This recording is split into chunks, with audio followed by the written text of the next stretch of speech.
تو آپ نے یہ فیصلہ کر لیا کہ آپ نے لوکل باڈیز کے الیکشن میں حصہ لینا ہے، تو آپ کو مبارک ہو۔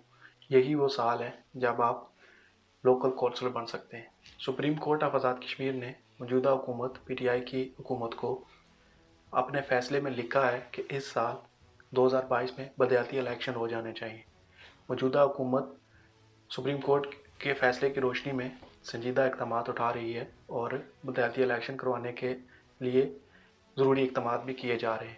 گو کہ یہ حکومت گروپنگ کا شکار ہے، کمزور حکومت ہے، لیکن موجودہ وزیر اعظم سردار عبدالقیوم نیازی بلدیاتی الیکشن کروانے کے حوالے سے سنجیدہ ہیں اور وہ ضروری اقدامات اٹھا رہے ہیں۔ Election commission of Azad Kashmir کافی متحرک ہے۔ نئے ووٹوں اور حلقہ بندیوں کے حوالے سے ڈیڈ لائن بھی مقرر کر دی گئی ہے۔ ضروری اقدامات کیے جا رہے ہیں اور امکان یہی ہے کہ بلدیاتی الیکشن ہو جائیں گے۔ سوال یہ ہے کہ پچھلے 30 سال میں آزاد کشمیر میں بلدیاتی الیکشن کیوں نہیں ہو سکے؟ اس کا جبکہ آئین میں یہ ڈیفائن ہے، یہ قانونی تقاضا ہے کہ 4 سال بعد بلدیاتی الیکشن ہونے چاہیے۔ جواب بڑا سادہ ہے کہ جو لوگ اقتدار میں آ جاتے ہیں، جو لوگ پاور میں آ جاتے ہیں، جن کے پاس اختیار ہوتا ہے، وہ صرف اسی کو آئین مانتے ہیں جو ان کے مفاد کا دفاع کرتا ہے۔ جو ان کے مفاد کا دفاع نہ کرے وہ کسی ایسے آئین کو نہیں مانتے۔ 2013 میں آزاد کشمیر کے ایک وکیل راجہ سجاد احمد خان ہائی کورٹ میں گئے اور انہوں نے یہ موقف اختیار کیا کہ ہر 4 سال بعد بلدیاتی الیکشن ہونا قانونی تقاضا ہے اور یہ تقاضا پورا نہیں کیا جا رہا، لہذا سپریم ہائی کورٹ حکومت کو یہ حکم جاری کرے کہ وہ بلدیاتی الیکشن کروائیں۔ 2013 سے 2015 تک اس کیس پر بحث ہوئی اور 2015 میں ہائی کورٹ نے یہ فیصلہ دیا کہ پیپلز پارٹی کی حکومت، جو اس وقت کی حکومت تھی، چودھری عبد المجید وزیر اعظم تھے، کہ اگلے 5 ماہ میں بلدیاتی الیکشن کروائیں۔ اس حکومت نے یہ جواز پیش کر کے رائے فرار اختیار کی کہ حکومت کے پاس فنڈز نہیں ہیں، اس لیے وہ بلدیاتی الیکشن نہیں کروا سکتے۔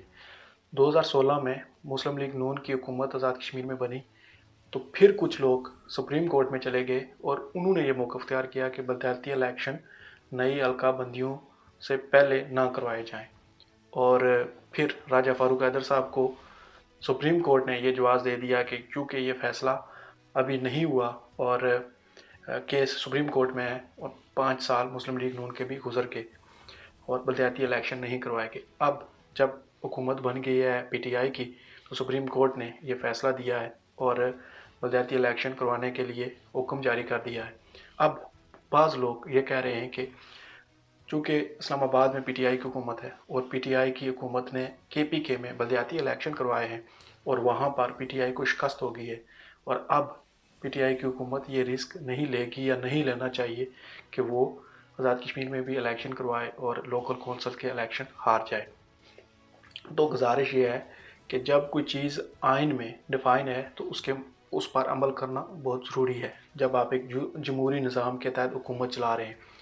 اور یہاں برطانیہ میں بھی سینٹر میں کنزرویٹو پارٹی، ٹوری پارٹی کی حکومت ہے، لیکن بہت ساری کونسلز میں جو اپوزیشن جماعتیں ہیں، لیبر پارٹی ہے اور لبرل ڈیموکریٹک پارٹی ہے، اس کی لوکل کونسلز میں زیادہ سیٹیں ہیں۔ اس کا یہ جواز بالکل بھی نہیں بنتا کہ چونکہ آپ الیکشن آ جائیں گے اس لیے آپ کو الیکشن ہی نہیں کروانے چاہیے۔ جمہوری نظام کے تحت بنیادی جز ہے بلدیاتی الیکشن اور یہ الیکشن ہر صورت ہونے چاہیے۔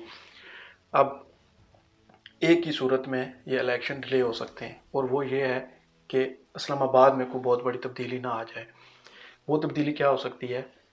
موجودہ صدی کے بہت بڑے انقلابی لیڈر میاں محمد نواز شریف ووٹ کو عزت دو کے نعرے کے ساتھ راولپنڈی براستہ پنڈی اسلام آباد جانے کی تیاریاں کر رہے ہیں، ایسی خبریں اور افواہیں گردش کر رہی ہیں۔ اگر اس طرح کی کوئی بڑی تبدیلی اسلام آباد میں آتی ہے تو ممکن ہے کہ آزاد کشمیر میں بلدیاتی الیکشن نہ ہوں۔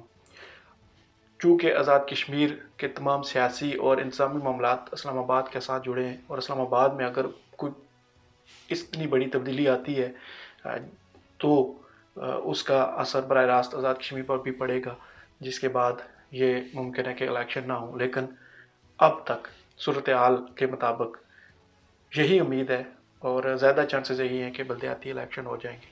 بلدیاتی الیکشن کروانا